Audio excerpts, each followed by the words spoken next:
Cette année, les arbres fruitiers donnent énormément, et le temps est venu de récolter les prunes gorgées de soleil.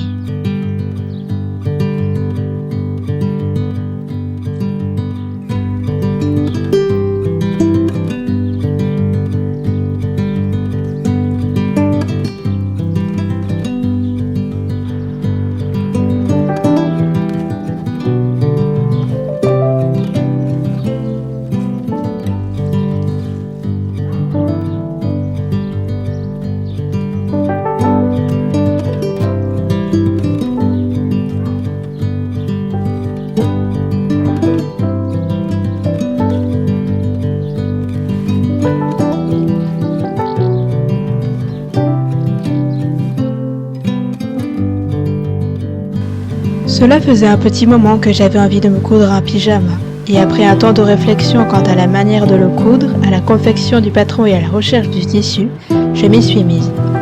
Je trouve ça merveilleux de coudre ses vêtements soi-même, mais en même temps je me dis que ça fait un objet de plus sur Terre. Je me dis que d'avoir acheté ce tissu a continué d'accroître la fabrication, à puiser dans les ressources de la Terre. Je me dis qu'il y a bien assez de vêtements dans le monde pour satisfaire chaque être humain et sa descendance pendant des centaines d'années. Ce n'est pas qu'avec la couture que j'ai ce genre de pensée, mais avec presque tout. Pourquoi dessiner, user du papier, alors que tant d'autres le font déjà et le font très bien? Pourquoi faire des vidéos et les partager alors que tant d'autres en produisent, et à mon sens, les réussissent? Ça fait déjà plusieurs années que ça me trotte dans la tête, encore plus ces derniers temps. Ces pensées pourraient avoir le pouvoir de me paralyser et de m'empêcher d'oser faire des choses par peur que ce soit de trop, par peur que ça épuise un peu plus les ressources de la planète, par peur que ce soit inutile. Je pense qu'il faut réfléchir à ce qu'on fait, à la manière dont on le fait. Mais faut-il s'empêcher de vivre? Je dirais que non, mais j'ai encore du mal à le voir de cette façon. Heureusement pour moi, ce n'est pas avec tout. Si je vois un bout de bois dans la grange et que j'ai envie de sculpter une cuillère, je vais le faire sans me poser de questions parce que, de toute façon, cette chute de bois est là depuis des années et elle y restera si quelqu'un n'en fait pas quelque chose.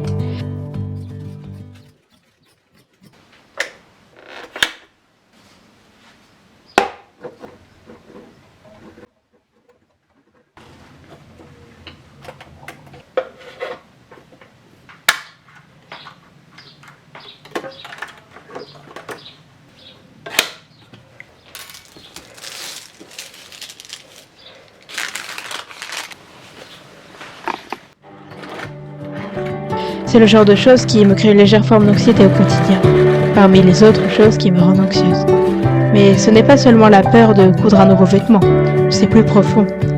C'est de me dire jusqu'où ça ira, jusqu'où s'étendront les constructions, les bâtiments, le goudron, jusqu'où polluerons-nous la terre, jusqu'où l'humanité ira.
Notre sort est indissociable de celui de l'environnement.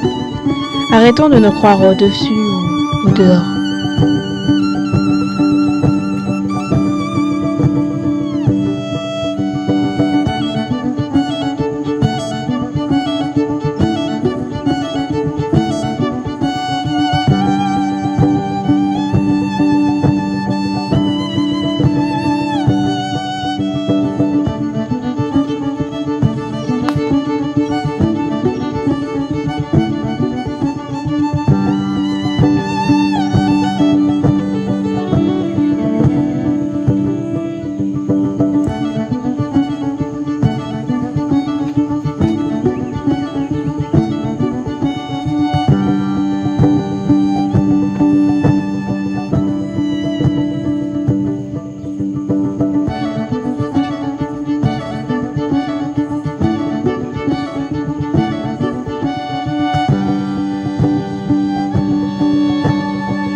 Le petit oisillon est toujours avec nous. Cela va faire un mois qu'il est là et on espère toujours qu'il va s'en sortir, même si parfois l'espoir nous quitte. On a l'impression qu'il ne progresse plus, alors depuis quelques temps on essaye de le sortir plusieurs fois par jour. On essaye de le surveiller de loin pour ne pas faire peur à ses congénères, et on voit bien qu'il est beaucoup plus heureux dehors, c'est une évidence. Tout de suite, il se met à chanter, il paraît plus vivant. Mais comment faire pour qu'il soit dehors alors qu'il ne sait pas encore voler et qu'il ne se fasse pas manger par le chat? Dès que Minette dort, on ferme toutes les portes, l'attrape et on fait profiter de l'extérieur à l'oisillon. J'espère que bientôt il sera plus fort, que ses plumes auront entièrement poussé, qu'il aura grandi un peu plus et qu'il pourra partir rejoindre sa grande famille.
Lors d'un spectacle que j'ai vu il y a plusieurs années, un homme a dit « Nous ne sommes pas ce que nous avons, nous sommes ce que nous sommes ». J'ai trouvé cette phrase percutante et intéressante. Nous ne sommes pas ce que nous avons. J'ai tout de suite pensé à l'aspect matériel, mais on m'a fait remarquer que cela peut être aussi la maladie, nos émotions, nos actions.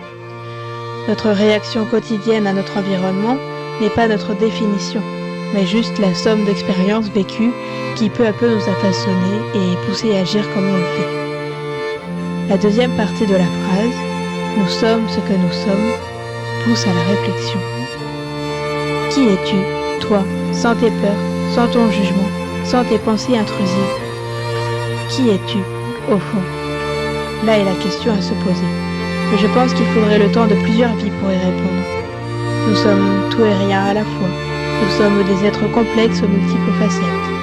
Je crois que cette phrase nous rappelle que la maladie n'est pas ce qui nous définit.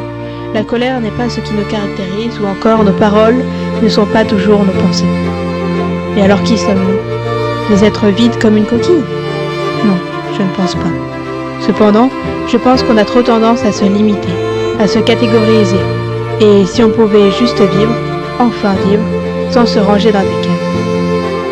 Si on pouvait vivre en dehors de ce qui a été prédéfini pour nous, sans la société actuelle pour nous juger, sans suivre le chemin tout tracé qui nous a été dessiné, que ferions-nous? Que ferions-nous si nous n'avions pas été blessés, rabaissés, influencés? Que ferions-nous de notre vie?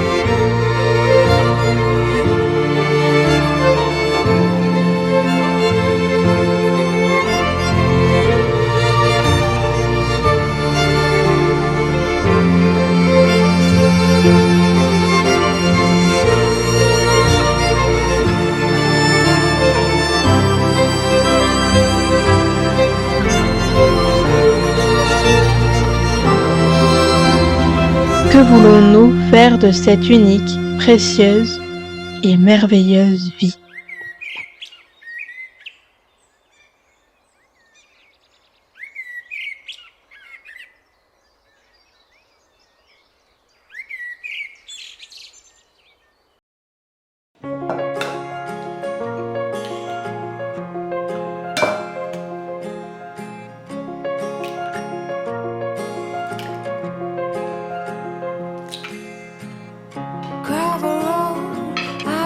To slow down. Fireplace, do you know how? Pass the paper, my desk is out.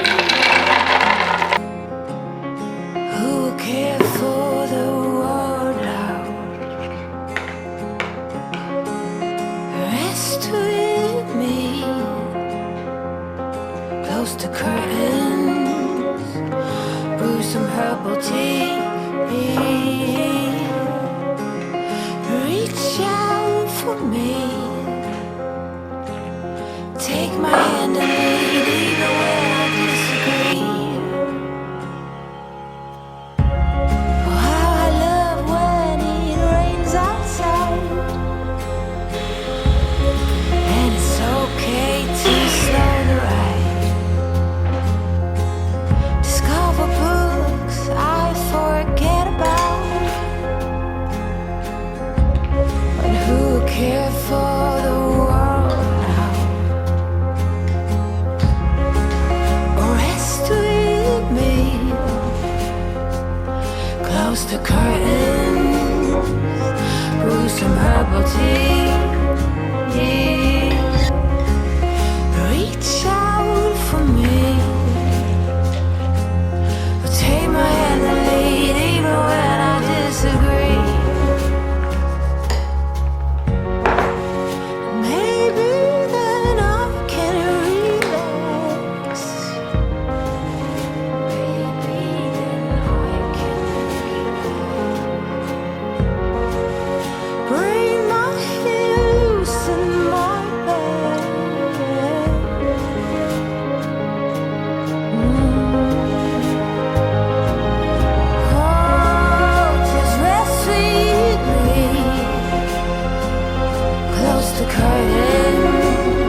Je ne sais pas vraiment pourquoi, mais ce qu'on trouve dans son jardin, c'est toujours meilleur que ce que l'on trouve en magasin. Tout a plus de saveur, de goût, les fruits sont plus juteux, plus sucrés, les légumes ne sont ni cotonneux, ni fades, ni amers ou acides. Ils sont juste comme ils devraient être, et c'est vraiment un plaisir de manger quelque chose qui est bon naturellement, sans sel, sans rien.